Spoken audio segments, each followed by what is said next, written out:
नमस्कार, मी अमित राज. तुम्हा सर्वांना गणेशोत्सवाच्या हार्दिक शुभेच्छा. आज तुम्ही माझ्या घरी आलात आणि आज तुम्ही ही मूर्ती बघताय बाप्पाची, आणि ही कागदाच्या लगद्याने बनवलेली मूर्ती आहे. इको फ्रेंडली ही अशी मूर्ती आहे आणि खरंच मला असं वाटतं की आपण सर्वांनी इको फ्रेंडली मूर्ती घेतली पाहिजे. आणि कारण एक तर प्रदूषण थांबेल त्यामुळे, आणि बऱ्याच गोष्टी आपण साध्य करू शकू. तर मला असं वाटतं की इको फ्रेंडली मूर्ती बघा, तुम्हाला वाटणारही नाही, तुम्ही जर मूर्तीकडे निरखून बघितलं की वाटणारही नाही की ही मूर्ती म्हणजे कागदाच्या लगद्याने बनवली आहे, की ही प्लॅस्टर ऑफ पॅरिसची नाही आहे. त्यामुळे तेवढं फिनिशिंग आता जमायला लागलं सगळ्यांनाच, सगळ्या आर्टिस्टना. तर मला असं वाटतं की नक्कीच ही मूर्ती आपण प्रत्येकाने आपल्या घरी आणलेली खूप उत्तम राहील.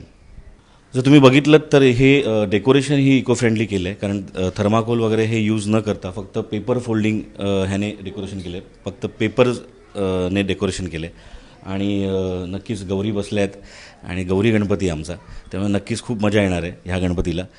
आठवणीतले क्षण म्हणजे मी एवढंच सांगेन की जे मी खूप मिस करतो, आठवणीतले क्षण म्हणजे मी खूप काही गोष्टी खूप मिस करतो की माझ्या जुन्या बिल्डिंगमध्ये माझे जे मित्र होते, मित्रमंडळी होती, आणि सगळे आम्ही होतो की आम्ही लहान असताना निघायचो घरून 7 वाजता वगैरे संध्याकाळी, आणि प्रत्येक मंडपात जाऊन एक एक एक गणपती बघायचो. तर ती एक खूप मजेशीर गोष्ट असायची की प्रत्येकाचं डेकोरेशन बघायला आवडायचं आम्हाला, की काहीतरी नवीन केलं आहे, एखादी गुफा असायची किंवा काहीतरी वेगवेगळ्या गोष्टी असायच्या. पण ते लहान असल्याचे एक वेगळी मजा होती तेव्हा, आणि ते ग्रुप होता खूप आमचा मोठा. तो आज खरंच मी खूप मिस करतो. मी सगळ्यांना त्या निमित्ताने आज सगळ्यांना गणेशोत्सवाच्या हार्दिक शुभेच्छा देतो, जे बघत असतील माझे मित्र. बाप्पावरची श्रद्धा म्हणजे मी एवढंच सांगेन की जेव्हा बाळ जन्माला येतं तेव्हा रडतं, आणि त्यानंतर जे पहिलं वाक्य शिकतं ते आई. तर मला असं वाटतं ते आई हा शब्दच बाप्पासाठी आहे, कारण तो शिकवलाच गेला आम्हाला लहानपणापासून की ही माझी आई आहे आणि ही माझी माऊली आहे, आणि सतत सांभाळ करणारी, सतत आमच्याबरोबर राहणारी ही अशी गणपती बाप्पा माऊली.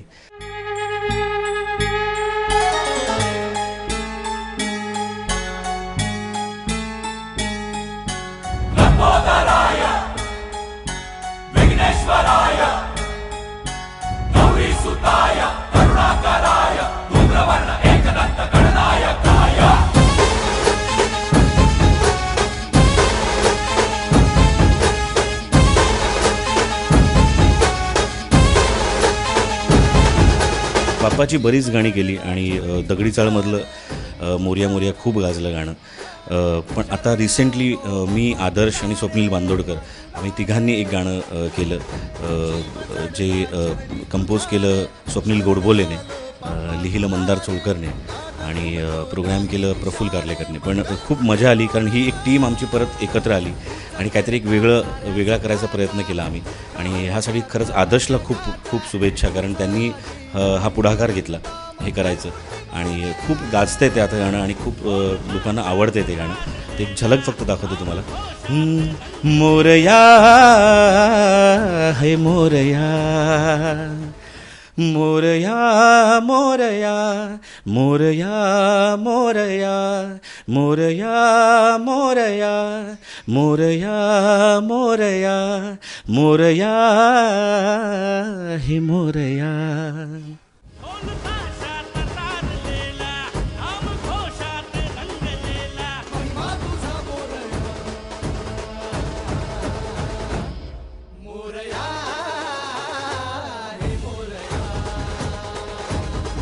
गोवर्धन घीकडून विकेट